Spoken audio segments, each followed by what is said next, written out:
அற்புத மன்னா. அனுதின வாழ்வு ஆசிர்வதிக்கப்பட ஆண்டவர் தரும் அற்புத மன்னா. நாள் 4.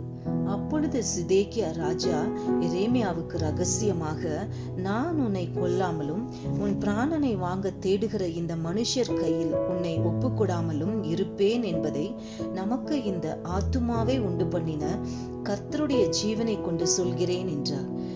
இன்றும் நமக்கும் கர்த்தராகிய ஆண்டவர் சொல்லுகிறது, உங்களை யாருடைய கையிலும் ஒப்பு கொடுக்க மாட்டேன். நான் உங்கள் நடுவில் உலாவி உங்கள் தேவனாய் இருப்பேன். ஒருவனும் உனக்கு முன்பாக எதிர்த்து நிற்க முடியாது. நம் தேவன் நம் பட்சத்தில் இருக்கிறார். நமது ஜீவன் கிறிஸ்துவுடனே தேவனுக்குள் மறைக்கப்பட்டிருக்கிறது. இதுதான் இந்நாளின் ரகசியம்.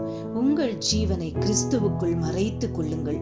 சத்ருவை மேற்கொள்ள தேவன் உதவி செய்வார். ஜெபித்தோம், ஜெயம் பெற்றோம். ஆமேன். கர்த்தர் தாமே உங்களை ஆசிர்வதிப்பாரார்.